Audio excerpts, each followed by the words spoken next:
Why do we feel nostalgia? All right, chat, let's get into this.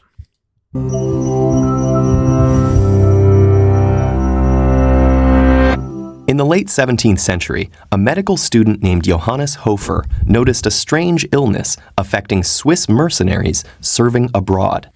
Its symptoms, including fatigue, insomnia, irregular heartbeat, indigestion, Just like, what is this one thing where it's just like nostalgia? For me, it's like, I don't know, the old DS's, like elementary school, like those like little push carts you sit on.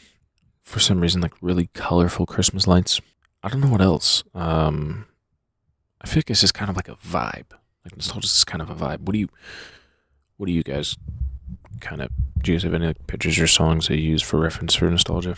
and fever were so strong the soldiers often had to be discharged. As Hofer discovered, the cause was not some physical disturbance, but an intense yearning for their mountain homeland. He dubbed the condition nostalgia, from the Greek nostos for homecoming, and algos for pain or longing. At first, nostalgia was considered a particularly Swiss affliction. Some I can't lie. Do y'all have like nostalgia from COVID? Like low key, I kind of get COVID nostalgia. Also, isn't it crazy to think about that right now, the moment you're living in could potentially turn into nostalgia one day? So, for example, when you're, I don't know, let's say like you're down the road, you're 50 years old, right? So you're like anywhere from like 14 to like, I don't know, 25, 30 right now, because that's generally my audience. You're going to look down the road, like you're going to be down the road, you're going to have a wife or a husband, depending on who's watching, and kids. And you're going to look back to this moment right now, maybe not even watching this video, but just something eventful that happened in your life, and it's going to feel nostalgic. But living right now is kind of normal, you know? It's kind of weird how that happens. doctors proposed that the constant sound of cowbells in the Alps caused trauma to the eardrums and brain.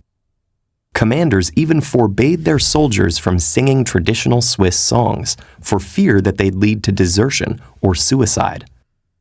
But as migration increased worldwide, nostalgia was observed in various groups. It turned out that anyone separated from their native place for a long time was vulnerable to nostalgia. And by the early 20th century, professionals no longer viewed it as a neurological disease, but as a mental condition similar to depression. Psychologists What do y'all think?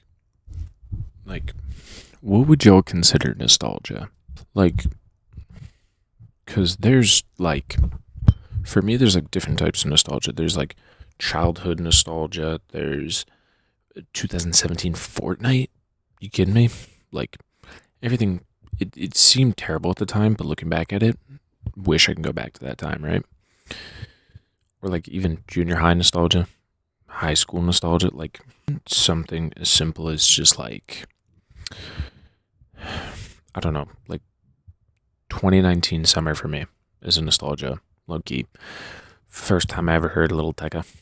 He's like, got black, I got white, what you want? I was out of go so I've been a fan. It was his hype, right? But then in a year from now, it's about to be summer.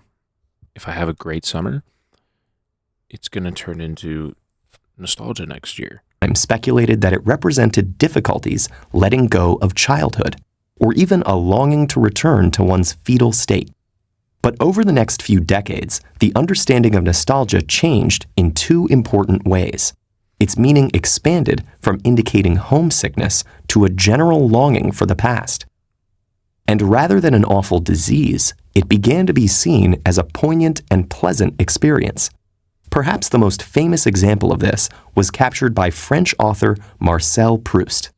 He described how tasting a Madeleine cake he had not eaten since childhood triggered a cascade of warm and powerful sensory associations. So what caused such a major reversal in our view of nostalgia? You know, one thing that's really weird too is there are so many things, and this is really weird. There's so many things in your life that turn into nostalgia, whether good or bad. For example, I don't have any sort of nostalgia of like 2018. Zero. 2018 blip. 2019 summer, like I mentioned before. So much nostalgia. Like I wish I can go back to 2019 summer. There's even like people are like, oh, 2016 summer, like big nostalgia year. Or even like, bro, COVID, like very, very start of it, 2020, high key, kind of turning into a nostalgia. Or like very start of like when the pandemic ended. Like, dude, I think there's, it's weird how certain things can become nostalgic even if they're bad. Part of it has to do with science. Psychology shifted away from pure theory and towards more careful and systematic empirical observation. So professionals realized that many of the negative symptoms may have been simply correlated with nostalgia, rather than caused by it. And in fact, despite being a complex emotional state that can include feelings of loss and sadness, nostalgia doesn't generally put people in a negative mood. Instead, by allowing individuals to remember personally meaningful and rewarding experiences they shared with others, nostalgia can boost psychological well-being. Studies have shown that inducing nostalgia in people can help increase their feelings of self-esteem and social belonging. I don't know about all that. I'm gonna be real. Because I had some heavy nostalgia for 2017 Fortnite about a couple years ago. Before like the Fortnite OG came back. That shit made me pretty sad. I didn't have OG Fortnite. I was pretty upset. I was longing for the Fortnite. You know what I mean? Encourage psychological growth, and even make them act more charitably. So rather than being a cause of mental distress, nostalgia can be a restorative way of coping with it. For instance, when people experience negative emotional states, they tend to naturally use nostalgia to reduce distress and restore well-being. Today, it seems that nostalgia is everywhere, partially because advertisers have discovered how powerful it is as a marketing technique. It's tempting to think of this as a sign of us being stuck in the past. But that is true though. If you here's the thing too. This is one thing that pisses me off. Every like single Disney movie now is getting a remake. No matter if the movie's good or not, it's never going to live up to the original because you're blinded by nostalgia. You know what I mean? It's the same thing when Fortnite OG came back.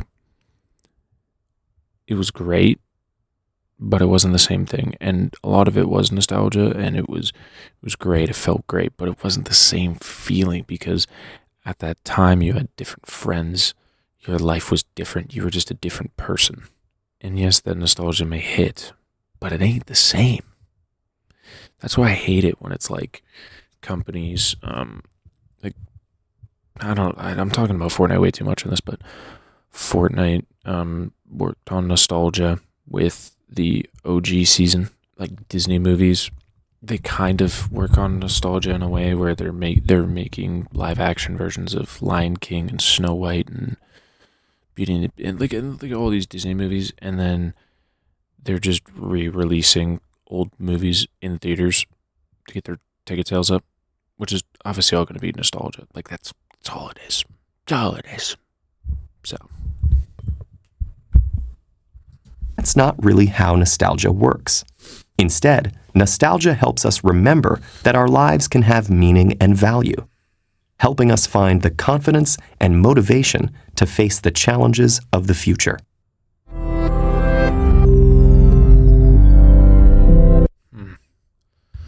I mean, fair it is. Let me know. What do you guys think? What's your most nostalgic moment in life? Do you feel depressed? Do you feel happy from nostalgia? what's your best moment? Let me know down below. But without further ado, I'll see you guys in the next one. Peace.